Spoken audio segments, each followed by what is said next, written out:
Hello everyone, thanks for tuning into our second live stream of the day. So this is our Wednesday evening lockdown lock-in live stream, and the GFS will not defeat us. So I couldn't leave things as they ended with this afternoon's live stream.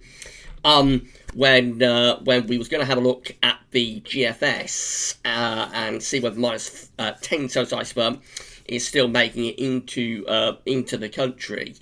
But you know what happened if you was with us live this afternoon. We're going to look at the GFS. We're going to see whether minus 10 cells isotherm was making it into the country or not.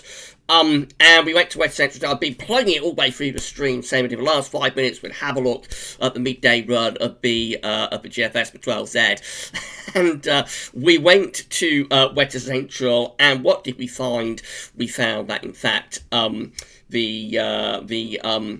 the charts hadn't updated, or had only updated around 27 hours, despite the fact that it was like 25 minutes into the beginning of the update. So something must have went wrong at Weta Central. There must have been a delay on the 12Z updating. And so I said we just leave it at that and have a look at the 12Z Weta Central if you have the chance. But I thought we couldn't leave it there. We couldn't leave it like that. And so I've decided that instead what we're going to do is have a look at 12Z right now. So I'll have a look at 12Z right now, and then I'll have a look at the 18Z if we possibly can. Before I do anything else, I'm just going to say a big thank you and hello to people who are with us right now, because it's very, very late. So hello to Sane, hello to Elijah, hello to Adam Blunsdon, hello to Harvey Harbour, hello to Philip. Also, hello to Jamie, hello to Luke R, hello to Paul James. Our moderator is back with us again this evening. Thank you, Paul, for this, and sorry if it's a little bit late. Iceman also is with us, and Robert Dicker is with us as well. And also Jamie is with us tonight. Dylan Holbrook. And Henry W. also. You're all saying hello. So, hi guys. Thank you for being with us this evening. As I say, we're going to have a very quick look at the GFS, which we wasn't able to do this afternoon. So we're going to look at the GFS 12Z, then we may have a look at the GFS 18Z. We could even have a look at the ECM WF as well. So I'm not going to keep you here too long, so I'm not going to go over too much. So instead, let's enable the screen capture, if we can do that. So we'll turn off the image, and no, that's not right. We'll turn off the image. There we go. We'll enable display capture. I make any mistakes here. It's been a very, very long day for me. And I can also see we've got a few more people with us. So we've got Michael Johnson in with us, got Neil Cutler in with us. Hi guys, thank you so much, both of you, for being with us. It's very late, and we've got 28 people with us right now, so it is very late, and thank you everybody for being with us. Matt's Crazy Storm is here as well. Right, I'm not going to keep you too long, so let's go over to Weta Central, and shall we have a look at the GFS. So what we're going to do is click GFS just there. And that takes us to the midday run of the GFS by the look of it. So there must be some sort of delay going on here, I would have thought, because I think that no, the 18Z, that will start trickling out 10:30 actually. So yes, that's right, 18Z will be trickling out from 10:30 until midnight. So the latest GFS run that it is still showing is indeed the midday run of the GFS. Let's just make sure that you're able to see this. Hopefully you are. There we go. You're able to see this. Okay. Right. Let's have a look then and see what it's doing. So we'll look at the 500 millibar first of all, and then we'll have a look at the upper air temperatures. So here we go. We're starting today. Of course, high pressure over top of the country. It's mostly dry and fine today. Tomorrow, again, high pressure very close to the country. It's mainly dry. Bit of wobbling going on. Could be one or two heavy showers breaking out tomorrow. We go through to to Friday, and again you see that pressure is generally weakening day by day. So on Friday we could have a few more showers starting to break out. They may even start to turn thundery, and then it's really on Saturday that we start to bring the northerly winds in from the Arctic. So there's going to be cold front up here midday on Saturday, somewhere across northern Scotland. That cold front will contain a band of rain, and that band of rain will then move southwards across the country. Ahead of that, we might trigger some heavy showers and some thunderstorms. And if we move on to like Saturday evening, means you're actually beginning to develop an area of low pressure to our south. Again, winds increasingly turning into the north across the northern half of the country, moving through to midday on Sunday. That's how things are looking, and then we start to bring those cold northerly winds down across the country. We'll have a look at the upper air temperature in a moment to see if the midday GFS is still bringing in the -10 Celsius isotherm. This was all going to be shown in the last 5 minutes of this afternoon's live stream, but the GFS was very, very naughty to me, I have to say. I think I was very unlucky what happened with the GFS this afternoon. And that's Monday. On Monday, we begin to see that high pressure slipping back down across the country, begins to cut off the northerly. The northerly gets pushed over towards Scandinavia, but we will still be within quite cold air. Right, let's have a look at those upper air temperatures then. That's what I'm going to show you this afternoon. So we're going to go to 850 HPA temperatures, and that's how things are looking right now. So a nice warm upper air temperature across most parts of the country, really. The cold air, look how far north the cold air is, so -5 and -10 Celsius isotherm pushed right away from us. We go through to 24 hours out, and again in a nice warm upper air temperature then. That's midday Thursday. Midday Friday, if anything, the upper air temperatures get even warmer down in the south. So this is why temperatures are lifting up later in the week. 25 Celsius is certainly possible down across more southern parts of the country as we get through to the end of the week. And then into Saturday, then got the -5 Celsius isotherm just beginning to move into northern parts of Scotland. Still, though, most parts of the country are within a warm upper air temperature there at midday on Saturday. What happens as we get through to Saturday night? Let's have a look. Then we do start to bring the -10 Celsius isotherm back into Scotland. So indeed, the midday run of the GFS did still bring that -10 Celsius isotherm into northern parts of Scotland. By 6 o'clock in the morning on Sunday, we have got -10 Celsius isotherm coming further southwards into Scotland. Still relatively warm with the upper air temperatures for England and Wales, you'll notice. And then through to midday on Saturday, the -10 Celsius isotherm sort of sticks across northern Scotland, so it doesn't get much further south than Scotland. Nevertheless, that's very impressive to bring the -10 Celsius isotherm into any part of the UK in May. That's very unusual, very rare for that to happen. The -5 Celsius isotherm by midday on Sunday is moving down into Northern Ireland and Northern England. And then we go through into the evening on Sunday, and the -5 pushes further southwards across the country. So it's by Sunday evening, 9 o'clock Sunday evening, it's down in towards Wales and the Midlands. Again, the -10 is still sticking close to northern parts of Scotland.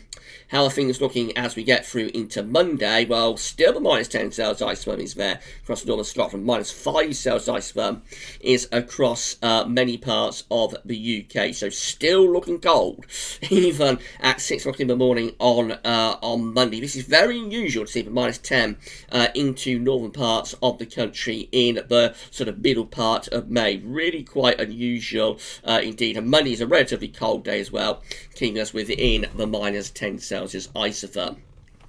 The -5 Celsius isotherm, I should say. -10 is actually beginning to back away from the UK by that point. So, yes, the midday run of the GFS still maintained that -10 Celsius isotherm into the UK, albeit the far north of the UK, but it still did it with the midday run of the GFS. Shall we have a look at the ECM whilst we're here?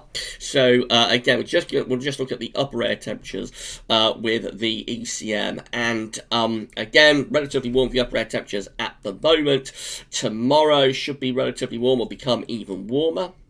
Then we go through to Friday, really warm with the upper air temperatures down in the south on Friday, not as warm further north. That's Saturday, so then the -5 is beginning to move into northern parts of Scotland. Does the ECM bring the -10 Celsius isotherm into the UK? Let's have a look.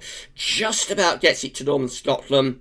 Bear in mind, it's going in 24-hourly steps, so maybe it will get further into Scotland, like overnight, Saturday into Sunday. This is midday Sunday. The -5 isotherm is down across many parts of England and Wales. But yes, the ECM just about pulling -10 Celsius isotherm into UK on Sunday, and then clearing it away as we go through into Monday, although we are still on Monday within a cold air mass in that -5 Celsius isotherm. Why don't, before we wrap things up, have a look at the GM.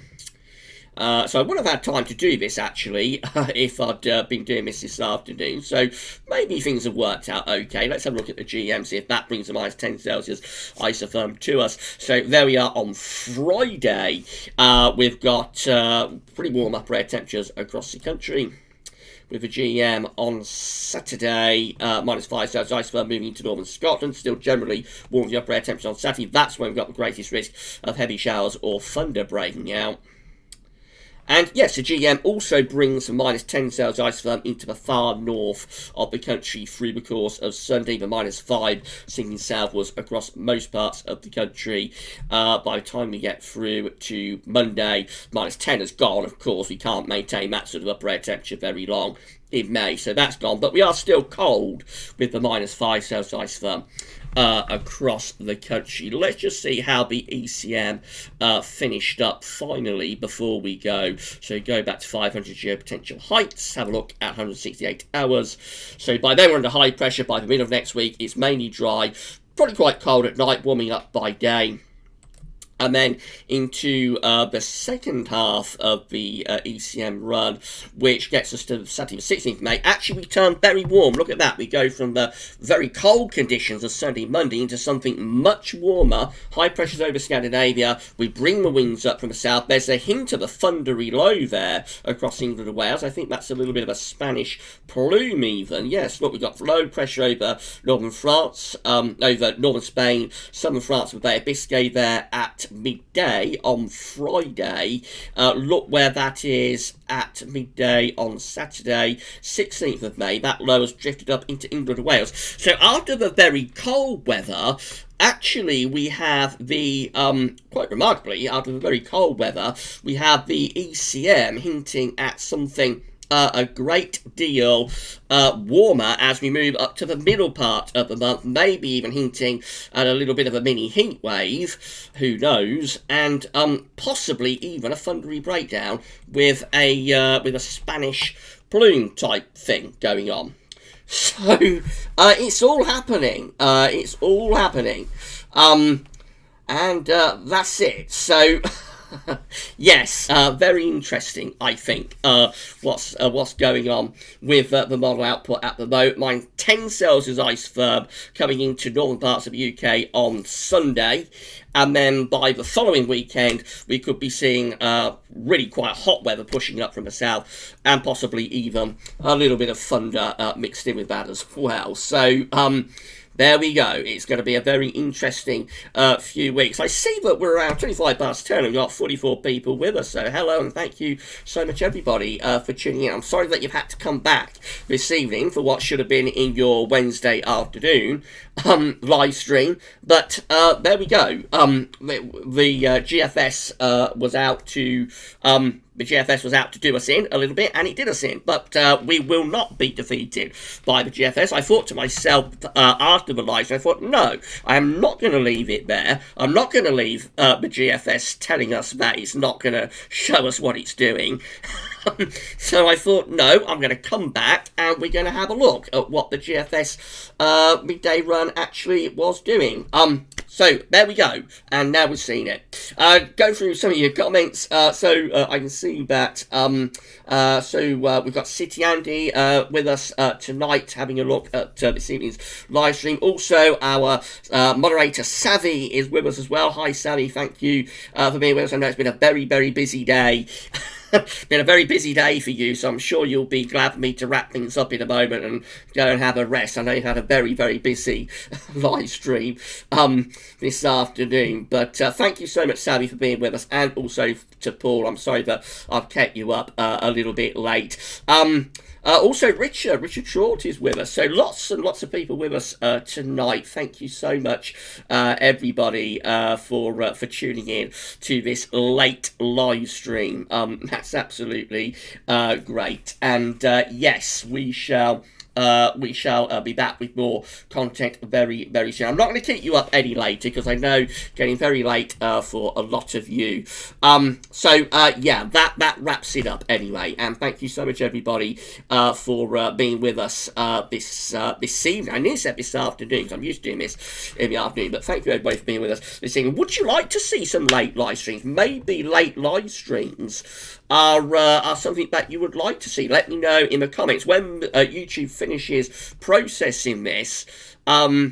You know, it will allow comments, and so let me know in the comments whether you would like to see late live streams as well as afternoon live streams. I'm normally busy working in the evening, so kind of like 6, 7, 8, 9 o'clock, that sort of time, or 7, 8, 9. I'm normally busy working. I've been busy working tonight, actually. Getting the summer analogues together, so I'm normally busy like sort of 7, 8, 9. But if you'd like to see a late live stream, then let me know whether you what you would like a few lock-ins, and we shall see what we can do about that. Right, I'm not going to keep you up any longer though tonight because we did this afternoon's live stream, so I'm not going to keep you here any longer. We did it anyway. We got round the GFS. There's always another way if these pesky models try and catch us out. And there we go. We've got round that. So I wasn't going to let the GFS tell me that I'm not going to show whether the -10 cells isotherm makes it into the UK over the weekend. I wasn't going to do it. So there we go. I've defeated the GFS tonight. Okay, right, that's it. So, as I said at the end of this afternoon's live stream, we're going to be carrying on with our usual recording and uploading schedule. So, video updates will continue as normal over the next few days. And Friday, because it's a bank holiday on Friday, but we're going to have a normal recording day at Gaz. Usually I take bank holidays off. As you know, but I'm going to have a normal recording day on Friday, so we'll have JMA Friday and all of the regular stuff. That will be happening on Friday, and they've got loads of updates going over the weekend. Of course, we've got our next scheduled live stream, unless something, again, unexpected happens, but we've got our next scheduled live stream on Sunday at between 5 and 6 o'clock at 5 o'clock. So, yes, that will be with you on Sunday. Will we be doing a little bit of snow watching in that, given that we could have -10 cells isotherm into the country on Sunday? You shall find out 5 o'clock on Sunday evening. Thank you so much, everybody, for being with us again tonight. I know it's very late, but thank you so much, everyone. Big thank you to Paul and to Savvy for moderating again. I know it's very, very late for both of you, so thanks so much, everyone. And we'll end it there. And good night, and we'll see you very soon. Thanks for listening. Thanks for watching.